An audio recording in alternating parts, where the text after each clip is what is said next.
जय श्री सच्चिदानंद सद्गुरुनाथ महाराज की जय. ஸ்ரீமத் சுவாமி சித்பவானந்த மகாராஜ் அவர்களுடைய 128வது ஜன்ம தினமாகி இந்த புண்ணிய நன்னாளிலே குருநாதரின் உபதேசம் ஒன்றினை ஆழ்ந்து சிந்தித்து அதற்கேற்ப நம் வாழ்க்கையை மாற்றி அமைத்துக் கொள்ள முயலுவோம், உறுதி எடுப்போம். ஸ்ரீமத் சுவாமி சித்பவானந்தர் அவர்கள் ஞானக் கடலாக திகழ்ந்தார். அது ஆனால் அது ஆவார் அதுவே சொல்லும் என்றபடி பரம்பொருளை, நம்முடைய உண்மை சொரூபத்தை நேர் அனுபவத்தில் கண்டவர். அதன் விளைவாக ஆத்ம சாதகர்களை, சீடர்களை வழி நடத்தும் போது தயக்கமோ குழப்பமோ சிறிதும் இன்றி தெளிவாக உறுதியாக எப்படி முன்னேற வேண்டும் என்பதற்கான வழிமுறைகளை எடுத்து சொன்னார். ஆனால் சொன்னது 2ஆம் பட்சம்தான், செயலில் காட்டினது தான் முழுக்க முழுக்க வாழ்நாள் முழுக்க அவருடைய வாழ்நாள் சாதனை அப்படின்னு சொல்லணும்.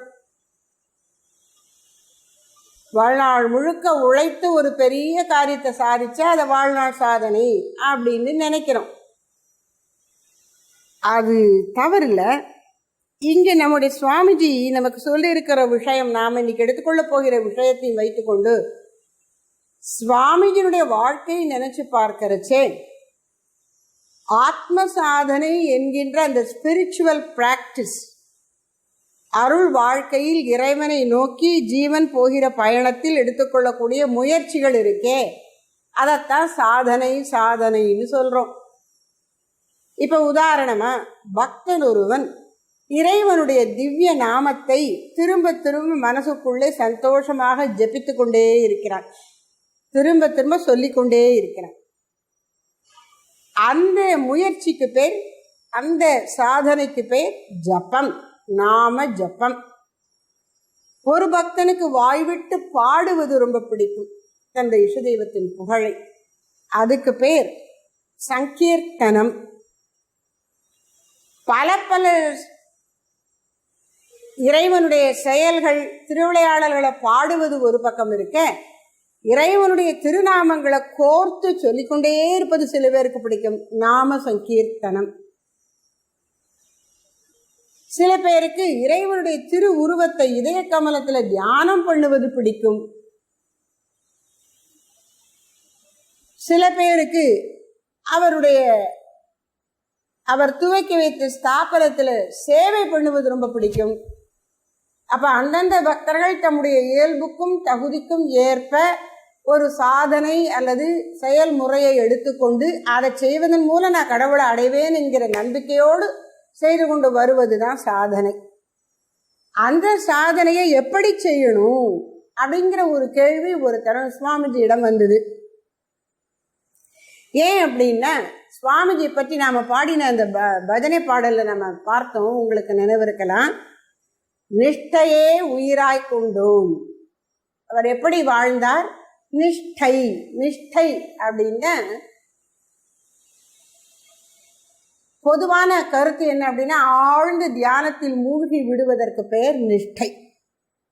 ஆனா இன்னொரு அர்த்தம் உண்டு. நிஷ்டா அப்படிங்கிறதுக்கு என்ன அர்த்தம் அப்படின்னா, ஒரு காரியத்தை இடைவிடாமல் பூரண ஸ்ரத்தையோடு பூரண நம்பிக்கையோடு தொடர்ந்து செய்து கொண்டே இருப்பது, அதுக்கு பேர் நிஷ்டை. சந்தேகம் வந்தோ வேறு பல காரணங்களுக்காகவோ அதை நடுவில் நிறுத்தி விடாமல் தொடர்ந்து இடைவிடாது விடாமுயற்சியோடு செய்து கொண்டே இருப்பதற்கு பேர் நிஷ்டை. நிஷ்டையே வாழ்வாய் கொண்டோம். சுவாமிஜி தன்னுடைய வாழ்க்கை எப்படி அமைத்துக் கொண்டார்? அவர் மகா ஞானி, தன்னை உணர்ந்தவர். ஆயினும் பக்தர்கள் சாதகர்கள் சீடர்களின் நலனை கருதி வாழ்நாளில் புதிதாக சாதனத்தை துவக்குகின்ற சாதகன் போல நாள்தோறும் தவறாமல் பிரார்த்தனைக்கு செல்லுவார். அதிகாலை பிரார்த்தனை, பூஜை, மதிய பூஜை, மாலை பிரார்த்தனை, சத்சங்கம், தனியாக கீதை முதலியன வாய்விட்டு ஓதுதல், இதெல்லாம் தவறாமல் செய்து வந்தார். எத்தனை நாளைக்குன்னா தினந்தோறும், எத்தனை வருஷம்னா சாகர வரைக்கும் செஞ்சார். சரீரத்தை விடுற வரைக்கும் அவர் அதை செஞ்சார், செய்து காமிச்சார். அவருக்கு அது தேவைங்கிறதுக்காக செய்யல, இப்படித்தான் நீங்களும் செய்யணும் மக்களே என்று நமக்கு சொல்வதற்காக செஞ்சார். ஏன்னா இவர்களை போன்ற மகான்கள் என்ன செய்கிறார்களோ அதைத்தான் பிரமாணமாக்குவார்கள் உலகத்தவர்கள். செயல் என்ன, அவரே செய்யலை எங்களை சொல்றீங்க அப்படின்ருவாங்க. செஞ்சா பாராட்டுவாங்க, அவங்க கடைப்பிடிப்பாங்களான்னு அது தெரியாது, அது அடுத்த பாயிண்ட். ஏன்னா இது போன்ற ஆத்ம சாதன விஷயங்களை கடைப்பிடிக்கிறதுக்கு விருப்பம் மட்டும் போராது. விருப்பமே முதல்ல வலுவா இருக்கணும், நல்ல சத்துவ குணம் இருக்கணும். சத்துவ குணம் இல்லாதவர்களுக்கு ஆத்ம சாதனத்தை தொடர்ந்து இடைவிடாது செய்வது இயலாது போய்விடும். ஏன் அப்படின்னா தமோ குணம் அதனுடைய தன்மை என்ன, தமோ குணத்துடைய தன்மை என்னன்னு கீதையில பகவான் அழகா சொல்றார். சோம்பல், உறக்கம், அசட்டை, காலந்தாழ்த்துதல், இதெல்லாம் தான் தமோ குணம். அப்புறம் அகங்காரத்தையே பிடித்து கொண்டு ஒன்றையே பிடித்து கொண்டு சண்டை போடுறது, இதெல்லாம் தமோ குணத்தினுடைய வெளிப்பாடு. இது அத்தனைக்கு அடிப்படை என்னன்னா அறியாமை. அதான் அறியாமை, அதன் வெளிப்பாடு எப்படி இருக்கு? சோம்பல், தூக்கம், மறதி, தள்ளி போடுதல், அசட்டை அல்லது கவனக்குறைவு, இதெல்லாம் தான் தமோ குணத்தினுடைய வெளிப்பாடுகள். தமோ குணத்தில் மூழ்கி கிடக்கிற ஒருத்தனுக்கு இந்த இயல்புகள் தான் இருக்கும். அப்படி இருக்கிறவனுக்கு ஆத்ம சாதனத்தில் தமோ குணம் தலையெடுத்தால் சாதனத்தை செய்வதில் அவனுக்கு ஸ்ரத்தை இருக்காது, அசட்டை வந்துவிடும், தள்ளி போடுவான், விட்டு விடுவான். ஒரு ராமகிருஷ்ண இயக்கத்து சாது ஒருவர் சொன்னதாக சொல்லுவார்கள். குருதேவர் நமக்கு என்ன சொல்லியிருக்கிறார்? இறைவனை அடைவதுதான் வாழ்க்கையின் லட்சியம். இந்த லட்சியத்தை எப்படி எடுத்துக்கணும்? இதுதான் பரம புருஷார்த்தம். வாழ்க்கையில் எனக்கு இது வேணும் அது வேணும்னு மனுஷன் சொல்லக்கூடியது எல்லாத்தையும் சேர்த்து புரட்டி எடுத்து வகுத்து 4 வச்சுட்டாங்க பெரியவங்க. தர்ம, அர்த்த, காம, மோட்சம். அறம், பொருள், இன்பம், வீடு பேரு. இந்த வீடு பேரு அல்லது மோட்சம் தான் வாழ்க்கையினுடைய லட்சியம். ஆனா மற்ற 3, அதுலயும் குறிப்பா அர்த்தம், காமம், இதுதான் ஜனங்களை இழுக்கிறது. அதனால இந்த முக்கிய புருஷார்த்தத்தையே மறந்து விடுகிறார்கள். நம்ம பிறந்திருக்கிறது மோட்சம் அடைவதற்காக, இங்கேயே தங்கி விடுவதற்கல்ல என்பதையே மறந்து விடுகிறார்கள். அப்ப அந்த மறதி, அறியாமை எல்லாம் தமோ குணத்தின் விளைவு. தமோ குணம் தலையெடுத்து விட்டால் குரு உபதேசத்தையும் மீறி சீடனானவன் சற்சீடனாக இல்லாமல் சாதனம் செய்வதில் கவனக்குறைவாக இருந்து விடுவான். இது தமோ குணத்தினுடைய விளைவாக வரக்கூடிய கேடு. அப்புறம் ரஜோகுணம் இருந்தா எப்படி இருக்கும்? அவன் செய்யணும்னு சொல்லி ஆரம்பிப்பான். ரஜோகுணம் செயல்ல தூண்டும், பிரவிருத்தி. ரஜோகுணத்தினுடைய தன்மை என்ன? பிரவிருத்தி. இதுக்கு ஆலசியம், சோம்பல், செய்ய மாட்டேன்னு சொல்லும் தமோ குணம். ரஜோகுணம் செய்கிறேன் அப்படிங்கும். ஆனா பாதி செய்து கொண்டு இருக்கும் போதே ஆரம்ப சூரத்தனம்னு சொல்லுவாங்க. ரொம்ப வீரமா சாகசமா ஆரம்பிப்பாங்க, கடைசி வரைக்கும் கொண்டு செலுத்த முடியாது. ஏன்னா வாழ்க்கையில சோதனைகள்லாம் நிறைய வரும். அப்படி வந்தா இவன் டுசுக்குன்னு இந்த புல்தடிக்கு பயில்வான் அப்படிம்பாங்க. ஒரு சின்ன தடை, இடைஞ்சல் வந்தா அதை முன்னிட்டு காரியத்தை விட்டுடுவான். இது ரஜோகுணம். அல்லது அவனை போற்றி பாராட்டி கொண்டே இருக்கணும், பாராட்டுக்காக வேலை செய்வான். அல்லது இதை செஞ்சா எனக்கு என்ன கிடைக்கும்னு பலன் எதிர்பார்த்து கொண்டே இருப்பான். 3, அதாவது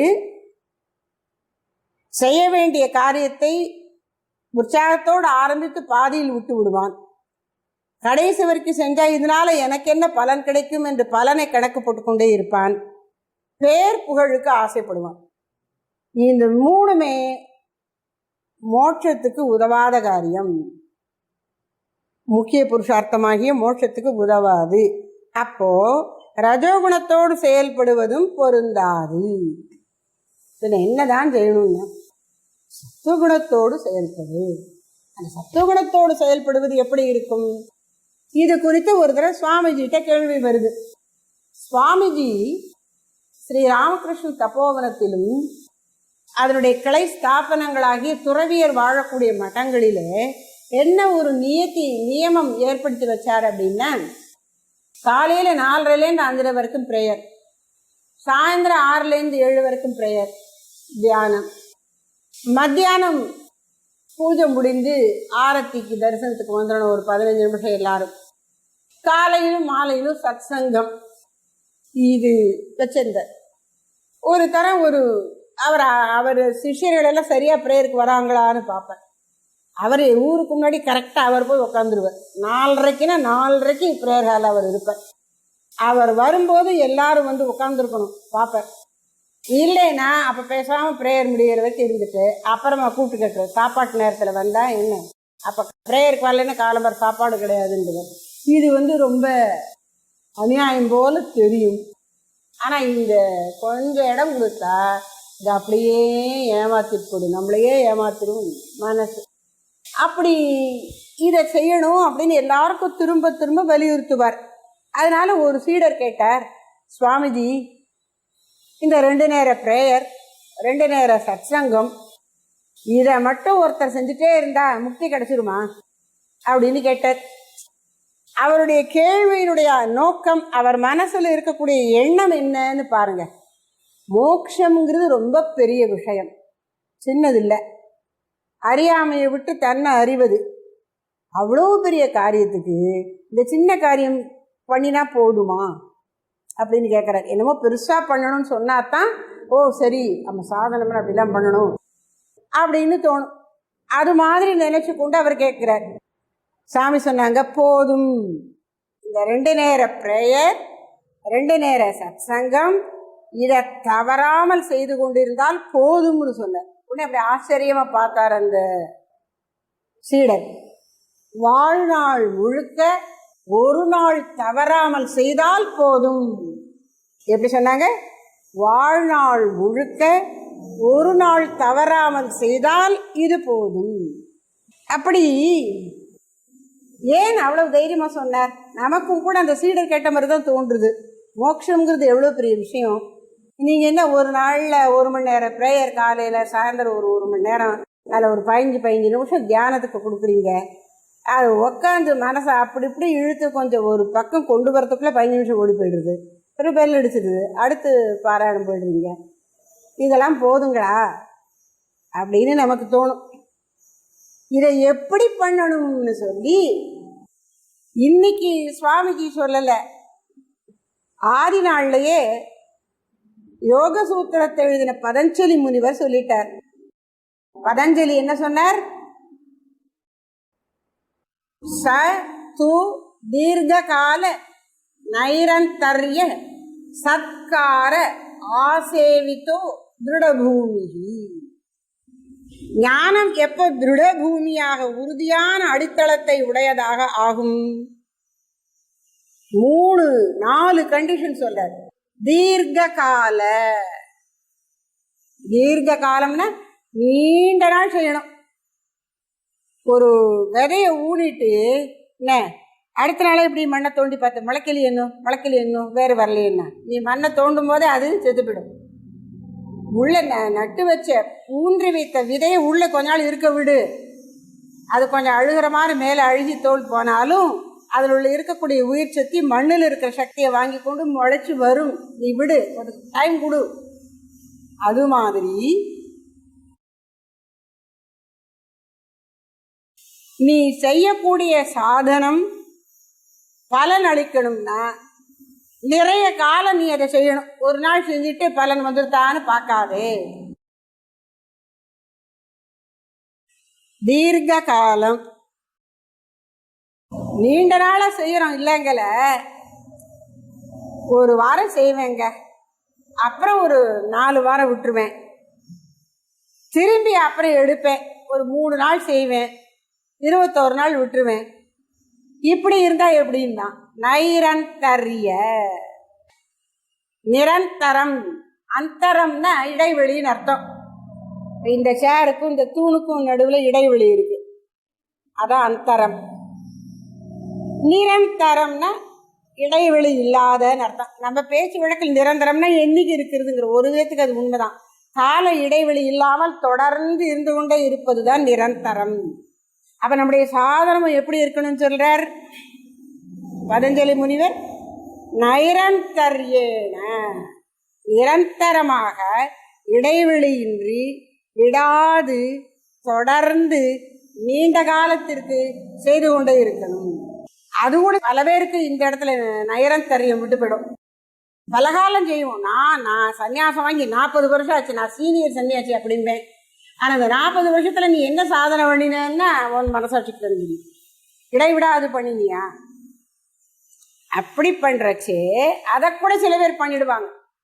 ஆனா எப்படி பண்ணுவாங்க? ஒரு மெக்கானிக்கலா, யந்திர கதியா, ஆட்டோமேட்டிக்கா. மிஷினுக்கு சின்ன குழந்தைகள் விளையாடக்கூடிய சாமான்கள்ல சாவி கொடுத்துட்டு இப்படி வச்சுட்டு அது பாட்டு கிடுகிடுன்னு ஓடிட்டே இருக்கும். போகுது அந்த சாவி கொடுத்த விசை எவ்வளவு நேரத்துக்கு இருக்கோ அவ்வளவு நேரத்துக்கு அது ஓடும், பிறகு நின்றுடும். அது மாதிரி இவர்கள் ஒரு யந்திர கதியில தான் செய்யக்கூடிய சாதனத்தினுடைய பொருள் என்ன என்பதை உணராமல் ஒரு பழக்க தோஷத்துல செஞ்சுட்டே இருப்பாங்க. அப்படி நீண்ட கால நைரந்தரியமா செஞ்சா பிரயோஜனம் கிடைக்குமானா இல்லையா? எப்படி செய்யணுமா? சத்காரா ஆசேவித்தக. சேவிக்கிறதுங்கிற ஒரு வார்த்தை, சேவிக்கிறது அதுவும் குறிப்பா வைஷ்ணவர்கள் ரொம்ப சொல்லுவாங்க. சேவித்தல் அப்படின்னு என்ன? சேவை. நம்ம இப்ப சேவைன்னா பிரத்தியாருக்கு பண்ணக்கூடிய தொண்டு, கஷ்டப்படுறவங்களுக்கு செய்யக்கூடிய உதவிகள் அப்படின்னு சொல்றோம். ஒரிஜினலா சேவா அப்படின்னா இறைவனுக்கு பண்ற பூஜைக்கு பேர் தான் சேவா. ஆசேவித்தோ அப்படின்னா தொடர்ந்து நீ சேவை பண்ணுவது போல இந்த சாதனத்தை பண்ணணும். எப்படி? சத்கார. சத்கார அப்படின்னா மரியாதையோடு, அதுக்கு நீ ஒரு மரியாதை கொடுக்கணும்.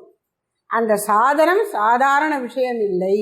நான் இப்ப ஜபம் பண்றேன் அப்படின்னா இந்த ஜபம் சாதாரணமானதல்ல, இது என்னை ஊய்விக்க கூடியது, இறைவனிடம் என்னை அழைத்து செல்லும் என்கிற நம்பிக்கை. அந்த நம்பிக்கை உறுதியாக இருந்து அந்த நம்பிக்கையின் விளைவாக அந்த சாதனத்தின் மீது ஒரு மரியாதை வரணும். இந்த சாதனம் தானே என்னை கூட்டிட்டு போக போகுது, அப்ப நான் இதை நன்றியோட நினைச்சு செய்யணுமே, விடாம செய்யணுமே, ஆர்வத்தோட செய்யணுமே என்று தனக்குள்ள ஒரு எழுச்சியை உண்டு பண்ணி கொண்டு செய்யணும். இல்லைன்னா இந்த தமோ குணம் கவுத்து விட்டுரும். இந்த தமோ குணத்தை போக்குவதற்கு இந்த ஒரு விசுவாசம், நன்றி உணர்ச்சி, ஒரு உணர்ச்சி வேகம், உத்வேகம் வேணும். அந்த உத்வேகம் விடாம தொடர்ந்து இருக்கிறதுக்கு ஒரு அமைதியான உறுதியான தொடர்ச்சி இருக்கணும். அதுக்கு நைரந்தரியம். அப்போ எப்படி செய்யணும் சாதனத்தை? தீர்க்க காலம், நீண்ட காலம் செய்யணும். நைரந்தரியம், அந்த நீண்ட காலத்தில் இடைவிடாது செய்திருக்கணும். அப்படி இடைவிடாது செய்கிற சாதனத்தை அந்த சாதனத்தின் மீது மரியாதையோடு உணர்ச்சி பூர்வமாக உணர்ந்து ஈடுபட்டு ஏனோ தானோ என்று செய்யாமல், கடனுக்கு செய்யாமல், யந்திரகதியில் செய்யாமல் உணர்ந்து செய்யணும். இப்படி செஞ்சா இதுவே போதும்னுட்டார். என்ன? காலையில் 1 மணி நேரம் ப்ரேயர், சாயந்தரம் 1 மணி நேரம் ப்ரேயர், அதில் ஒரு 15 நிமிஷம் தியானம், மத்தியானம் ஒரு தரம் கோயிலுக்கு நமஸ்காரம் பண்ணி தீர்த்தம் பூஜை முடிஞ்ச தீர்த்தத்தை வாங்கிட்டு போ, அவ்வளவுதானா? அப்படின்னா மீதி இருக்கிற நேரமில் என்ன பண்ணுவேன்னா சேவை பண்ணணும். அந்த சேவா காரியங்களை எப்படி பண்ணணும்? குருதேவர் சொல்லி கொடுத்தார். அந்த சேவா காரியங்களை எப்படி செய்யணும்? சிவபாவேன ஜீவசேவா. நான் செய்யக்கூடிய இந்த சேவையானது இந்த மனிதனுக்கு அல்ல, இவனுள் உரைகிற தெய்வத்துக்கு என்று நினைத்து தெய்வத்துக்கு செய்கிற பயபக்தியோடு, ஸ்ரத்தாபக்தியோடு, ஈடுபாட்டோடு செய்யணும். அப்போ நாள் முழுக்க சேவையும் சாதனமும் நீண்ட காலத்திற்கு இடைவிடாது அதில் பூரண ஸ்ரத்தை, நம்பிக்கை, உணர்ச்சி பூர்வமான ஈடுபாடு காட்டி கஷ்டமான காரியமா இருக்கு இந்த பாதியில விட்டுடாம, செஞ்சேன்னு தற்பெருமை எடுத்துக்காம, செஞ்சா என்ன கிடைக்கும் அப்படின்னு ஒரு தரம் தீர்மானிச்சு, சாதனத்தை தீர்மானிச்சு இதை செய்யணும்னு நினைச்சிட்டா அப்புறம் சும்மா அந்த முடிவை நினைச்சிட்டு இருக்காம செய்யறத ஒழுங்கா செய்வேன்னு சொல்லி அந்த செயல் இருக்கே, அந்த மீன்ஸ் அப்படின்னு சொல்லுவோம், அந்த வழிமுறை இருக்கே, அதையே லட்சியத்துக்குரிய பெருமைப்படுத்தி, லட்சியத்துக்கு எவ்வளவு கௌரவம் கொடுக்குறோமோ அவ்வளவு கௌரவம் அதை அடைவதற்கான அந்த வழிமுறைக்கும் கொடுக்கணும். அப்படி செய்தால் அவனுக்கு என்ன கிடைக்குமா? பதஞ்சலி சொல்ல திருட பூமிகி, அவனுடைய சாதனமானது நன்கு உறுதிப்பட்டு அவன் கேட்கின்ற பலனை கொடுக்கும். ஏன் இவ்வளவு தூரத்துக்கு? நீ ஒரு ஜென்மத்துல ஒரு 40-50 வருஷம் பண்றதுக்கு இவ்வளவு பெருசா அலட்டிக்கிறியேப்பா. ஆயிரக்கணக்கான ஜென்மங்கள்ல இந்த மோட்சத்துக்கு எதிரான ஆசைகளை எல்லாம் வளர்த்து உன் மனசுக்குள்ள சம்ஸ்காரங்களை புதைச்சி வச்சிருக்கியே, அதையெல்லாம் எப்படி போக்கி நீ முக்தி அடைய போற? அப்படின்னா உனக்கு தீர்க்க கால நைரந்தரிய சத்கார ஆசேவித்தோ திருடபூமிங்கிறது வேணும் இல்லையா? நீண்ட காலத்திற்கு இடைவிடாது மரியாதை, உண்மையான அன்பு மரியாதையோடு சாதனத்தை செய்யணும். அதுதான் உன் பழ வினைகளையெல்லாம் துடைத்து நொடி பொழுதில் உனக்கு மோட்சத்தை கொடுக்கும். இவ்வளவு நாள் பாடுபட்டாத்தான் அந்த மோட்சம் சித்திக்கும். இது 7 வடை கதை ஒன்று சொல்லுவாங்க.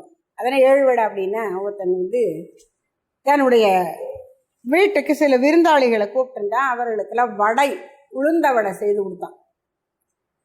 உளுந்த வடையும் தேங்காய் சட்னி அருமையாக பண்ணியிருந்தான் அந்த அம்மா. நல்ல மெதுவாக இருந்தது, பார்க்குறதுக்கு பொன்னிறமாக இருந்தது, முறுன்னு இருந்தது, உள்ளுக்குள்ள அப்படியே மென்மையாக இருந்தது. ஆஹா ஆஹான்னு சாப்பிட்டாங்க. எத்தனை வேணாலும் சாப்பிடலாம் அப்படின்ட்டாங்க. வாங்கி வாங்கி உள்ளே போட்டுட்டே இருக்காங்க. அப்போ அந்த நண்பர் 7 வடை சாப்பிட்ட அப்புறம்தான் ஏப்ப விட்டார். அப்பாடா போரும்னு சொன்னார். சொன்ன உடனே 7 வடை சாப்பிட்டாச்சு அப்படின்னு அவரே சொன்னார். ஆமாம், எனக்கு இந்த 7வது வடை சாப்பிட்ட போது தானே போதும்னு தோணுச்சு. நீங்கள் முதல்ல எனக்கு இந்த 7வது வடையை கொடுத்துருக்கலாம்ல அப்படின்னு சொன்னார். அப்படி கொடுக்க முடியுமா? முதல்ல கொடுக்குற விட முதல் வடை தான். ஏன் அப்படின்னா உன் வயிறு காலியாக இருக்குது. இந்த முதல் வடை போய் விழுந்த உடனே இன்னும் வேணும் கேட்டுகிட்டே இருக்குது. 6 வடை உள்ளே போய் வயிற்று ரொப்பின பிறந்தான் 7வது வடை அந்த உடனே இனிமேல் வேண்டாம்னு சொல்லுது. அப்போ 7வது வடை என்பது எண்ணிக்கையில் மட்டுமல்ல, முன்னாடி உள்ளதள்ளப்பட்ட அந்த 6 வடை வயத்தை அடைச்சிட்டு இருக்குங்கிறதுனால அதுக்கு மேலே 7வது வடை உட்காரும்போது இனிமே வேண்டாம்னு நீ சொல்ற. அப்படி நீ செய்யக்கூடிய தீர்க்க கால நைரந்தர்யன்னு சொல்லப்பட்ட அந்த இடைவிடாது செய்யப்படுகிற நெடுங்காலத்துக்கு செய்யப்படுகிற அந்த சாதனமானது பல ஜென்மங்களில் சேர்த்து வைக்கப்பட்டிருக்கின்ற தவறான சம்ஸ்காரங்களை, மனப்பதிவுகளை நீக்கி உனக்கு மோட்சத்தை கொடுக்கும். அதனால சலிப்படையாமல் லட்சியத்தை நோக்கி போய்கொண்டே இரு என்று பெரியவர்களெல்லாம் சொல்லியிருக்கிறார்கள். அதைத்தான் சுவாமிஜி அழுத்தம் திருத்தமாக தன்னுடைய சீடர்களுக்கு சொன்னார். சுவாமி விவேகானந்தருடைய உபதேசம் ஒன்றை ஒரு பாடலா சொல்லியிருப்பாங்க. அதில் வரும், சாதிக்க வல்லவன் என்று நீ சொல், சக்தியற்றதாகிவிடும் பாம்பின் விஷமும். சாதிக்க வல்லவன் என்று நீ சொல், சக்தியற்றதாகிவிடும் பாம்பின் விஷமும். 1000 முறை லட்சியத்தை தொடர்ந்திடு. என்ன செய்யணும்? 1000 தடவை நீ லட்சியத்தை நோக்கி முயற்சி பண்ணி கொண்டு இரு. அப்படின்னு என்ன அர்த்தம்? முதல் தடவை முயற்சி பண்ற, அது நீ நிறைவேறல, திரும்ப முயற்சி, நிறைவேறல, திரும்ப திரும்ப திரும்ப திரும்ப ஓயாமல் உழைத்திடு. எவ்வளோ காலம் வரை? வெற்றி கண்டிடு. 1000 முறை லட்சியத்தை தொடர்ந்திடு. ஓயாமல் உழைத்திடு வெற்றி கண்டிடு. எதை நினைக்கிறோமோ அதுவே நாம் ஆகிறோம். என்றும் வலிமை உடையவன் என்று எண்ணி வாழுவோம் என்று சுவாமி விவேகானந்தர் பாடியபடி குருநாதர் ஸ்ரீமத் சுவாமி சித்பவானந்தர் அவர்கள் உபதேசித்தும் வாழ்ந்தும் காட்டியபடி நீண்ட காலம் இடைவிடாது பேரார்வத்துடனும் ஸ்ரத்தையுடனும் மரியாதையுடனும் அந்த லட்சியத்தில் நம்மை கொண்டு சேர்க்கின்ற சாதனை செய்வதையே லட்சியமாக கொண்டால் அந்த மோட்சங்கிற லட்சியத்தை அடைவோம் என்பதை உணர்ந்து அந்த வழிமுறையாகிய மார்க்கத்துக்கு முக்கியத்துவம் கொடுத்து சரியான சாதனையை இடைவிடாது நீண்ட காலம் பேரார்வத்துடன் செய்து உறுதியாக வெற்றி பெறுவோமாக. சத்குருநாதருடைய திருவருள் நமக்கு வலிமை தருவதாகுக. ஜெய் ஸ்ரீ சச்சிதானந்த சத்குருநாத மகாராஜ் கி ஜெய்.